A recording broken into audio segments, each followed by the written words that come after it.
Hello दोस्तों, स्वागत है एक बार फिर हमारे यूट्यूब चैनल में। आज के वीडियो में हम लोग समझेंगे कि मानचित्र होता क्या है और मानचित्र का विभिन्न प्रकार क्या होते हैं। हम लोग जनरली हम इन प्रतिदिन या फिर किताबों में अलग अलग टाइप के मानचित्र हम लोग देखते हैं, ठीक है। और मानचित्र के अनुसार हम एक अंदाज लगाते हैं, यानी कि मानचित्र क्योंकि कई टाइप के होते हैं तो हर टाइप के मानचित्र से हम अंदाज़ा लगाते हैं कि क्या है नहीं है। जैसे कि पहाड़ पहाड़ का मानचित्र देखते हैं या फिर जगह का मानचित्र, हम लोग अपना इंडिया का मैप देखते हैं कि किस जगह में छत्तीसगढ़ है, किस जगह में उत्तर प्रदेश है। तो अलग अलग टाइप के भी मानचित्र देखते हैं। तो मिट्टी का अलग अलग जगह में कहाँ कहाँ कौन सा मिट्टी पाई जाती है, तो ये सारे मानचित्र हमने पिछले क्लास में एनसीईआरटी बुक्स में ज़रूर देखा है, ठीक है।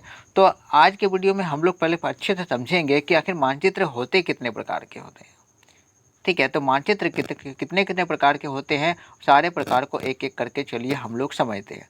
तो पहला प्रकार जो है वो कौन सा प्रकार होता है? स्थलाकृति मानचित्र। स्थलाकृति यानी कि जमीन को दर्शाने वाला मानचित्र। तो देखिए क्या होता है, स्थलाकृतिक मानचित्र एक प्रकार के संदर्भ मानचित्र होता है। ये पृथ्वी की सतह का आकार दिखाता है, यानी कि वो मानचित्र जो पृथ्वी को दिखाता है, पृथ्वी के सतह को, पृथ्वी के सतह में जो जो चीज़ होते हैं वे सारे चीज़ को दिखाता है। कि क्या क्या दिखाता है इसमें? तो इसमें दिखाया जाता है पहाड़, घाटियाँ, गड्ढे, झीलें, नदियाँ, सड़कें, पगडंडियाँ शामिल है। यानी कि इस मैप में जो स्थलाकृति मैप होते हैं ये सारे चीज़ दिखाए जाते हैं। सतह का आकार समोच्च रेखा का उपयोग करके दर्शाया जाता है। जैसे सतह होता है ना, कहीं ऊंचा कहीं नीचा होता है, तो उसका आकार को भी इस समोच्च रेखा द्वारा दिखाया जाता है ना। तो ये समान ऊंचाई की रेखाएं हैं जो लगातार लगातार अंतराल पर खींची जाती है। जैसे कि हर 20 या 50 फीट की ऊंचाई पर, ठीक है। अगर समान ऊंचाई वाले जो चीज़ों को समोच्च रेखा द्वारा दर्शाया जाता है कि कुछ पहाड़ या फिर ज़मीन कहाँ पर कितना ऊंचाई पर है। जब समोच्च रेखा एक दूसरे के करीब होते हैं तो यह तीव्र ढलान का संकेत करते हैं। जब समोच्च रेखाएं अलग अलग ऊंचाई को दर्शाया जाता है, जब एक दूसरे के करीब होता है तो लगता है कोई ढलान होता है, यानी कि ढलान को दर्शाया जाता है। और जब वे दूर होते हैं तो ऊंचाई, देखिए जब दूर होते हैं तो ऊंचाई में परिवर्तन कम होता है, ठीक है। ऊंचाई में बदलाव कम होगा जब दूर होते तब।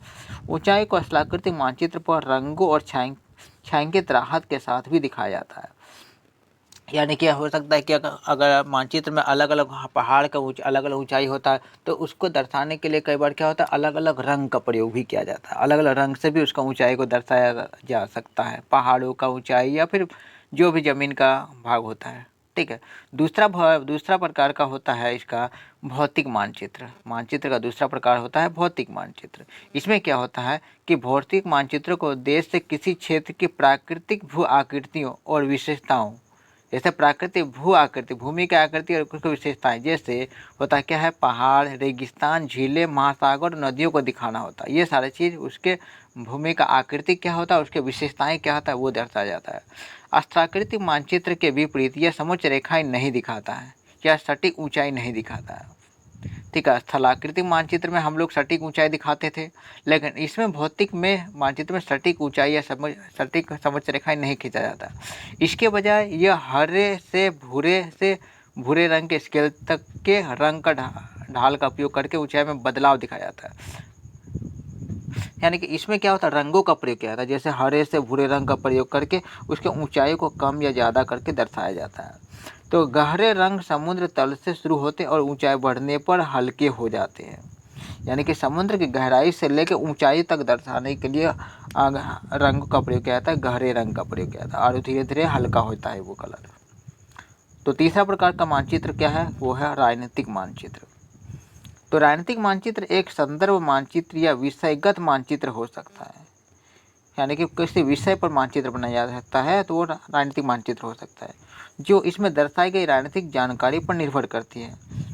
यदि यह देशों, राज्यों और काउंटियों की सीमाओं का वर्णन करता है, यह क्या करता है, देश का वर्णन करता है, राज्य को दर्शाता है। आप लोग देखते होंगे, आप लोग इंडिया का मैप देखते हैं कि अलग अलग राज्य दर्शाता है, तो वो क्या होता है, राजनीतिक मानचित्र होता है। अलग अलग राज्य को दर्शाया जाता है तो वो राजनीतिक मानचित्र होता है। यह एक संदर्भ मानचित्र है। यह राजधानी, शहरों, सड़कों, रेल मार्गों और प्रमुख जल मार्गों को दिखा सकता है, ठीक है। तो ये रहा आपका राजनीतिक मानचित्र। तो मानचित्र के जो 3 प्रकार हैं मैंने अब तक आपको बता दिया।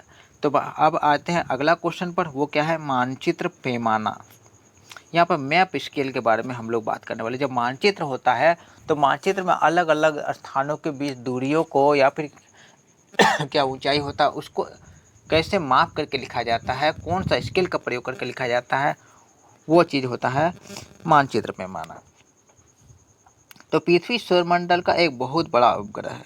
हमें मालूम है ये जो पृथ्वी है बहुत बड़ा ग्रह होता है ना। मनुष्य ने लगभग पूरे विश्व का विस्तृत मानचित्रण किया है। पूरा दुनिया का मानचित्र मनुष्य ने अभी तक बना लिया है, ठीक है। चाहे महाद्वीप जो है महाद्वीप जैसा बड़ा भूभाग हो या ग्रामीण कस्बे में भूमि का एक छोटा टुकड़ा। और जैसे कि अब मानचित्र में क्या होता है कि बड़ा बड़ा महाद्वीप को भी दर्शाया जाता है, शहरों को दर्शाया जाता है, गाँवों को दर्शाया जा सकता है ना। सब चीज़ को मानचित्र में दर्शाया जा सकता है। तो पृथ्वी के लगभग हर कोने का एक नक्शा है। पूरा पृथ्वी यानी पूरा दुनिया का जो मैप हम देखते हैं तो यानी कि पूरा दुनिया का नक्शा है। कितना बड़ा है कितना छोटा है मैप से भी बता सकते हैं। लेकिन मैप किए गए क्षेत्र के आकार की परवाह किए बिना मानचित्र को कागज़ के टुकड़े या कंप्यूटर स्क्रीन जैसी छोटी सतह पर प्रदर्शित किया जाना चाहिए। यानी जब इतना बड़ा देश है, इतना बड़ा शहर, उसको जब मानचित्र में एक छोटे से कागज़ के टुकड़े में दर्शाया जा सकता है, ठीक है। जब कागज़ के टुकड़े में इसे दर्शाया जाता है तो उसको मैप द्वारा भी माप करके लिखा जाता है। यहीं पर मानचित्र पैमाना एक कारक बन जाता है। जब हम उसको कागज़ में लिखते हैं या कंप्यूटर स्क्रीन में पूरा मैप को बनाते हैं तो वहीं पर पैमाना का प्रयोग किया जाता है, यानी कि स्केल का प्रयोग किया जाता है। मानचित्र पैमाना मानचित्र पर माप की एक छोटी इकाई जैसे कि सेंटीमीटर हो सकता है, इंच या दूरी को संबंधित वास्तविक दुनिया इकाई जैसे कि किलोमीटर, मील या बीच का गणितीय अनुपात होता है। मानचित्र पैमाना जो होता है वो या तो सेंटीमीटर, मीटर, इंच या फिर मील या फिर किलोमीटर में दर्शाया जा सकता है, ठीक है। अब ये समझिए कि यह मानचित्र पैमाना 5 सेंटीमीटर से लेकर 200 किलोमीटर का अनुपात दर्शाता है। 5 सेंटीमीटर से 200 किलोमीटर का रेशियो का दर्शाया जाता है। यदि मानचित्र पर दो बिंदु के बीच की दूरी अगर 10 सेंटीमीटर है तो वास्तव में वो 400 किलोमीटर दर्शा रहा है। समझिए, अगर मानचित्र में 10 सेंटीमीटर का दूरी है तो वो वास्तव में 400 किलोमीटर दर्शाता है, यानी कि उस अनुपात में उस मानचित्र को बनाया जाता है, ठीक है। आगे देखते हैं कि प्रत्येक मानचित्र का पैमाना अलग अलग होता है। मानचित्र को ऊपर या नीचे बढ़ाया जा सकता है, जिसका अर्थ है कि उपयोगकर्ता की आवश्यकता के आधार पर अनुपात बड़ा या छोटा हो सकता है। अगर मानचित्र को हमें बड़ा या छोटा करना चाहते हैं तो वो कर सकते हैं, जो जैसा कि हमारे ज़रूरत होता है। जिस ज़रूरत का होता है, जैसा ज़रूरत उसी के अकॉर्डिंग हम मानचित्र को बड़ा या छोटा कर सकते हैं, लेकिन उस अनुपात में। मानचित्र पैमाना महत्वपूर्ण है क्योंकि प्रौद्योगिकी के साथ भी एक मानचित्र को एक छवि में समाहित किया जाना चाहिए जो इतनी छोटी हो कि सभी को एक साथ देखा जा सके। यानी कि अगर हम पूरा दुनिया को अगर एक जगह में देख कर समझना चाहते हैं तो उसके लिए मानचित्र पैमाना जो है बहुत बड़ा अच्छा भूमिका निभाता है और हम बड़े क्लियरली उसको चीज़ को समझ पाते हैं, ठीक है।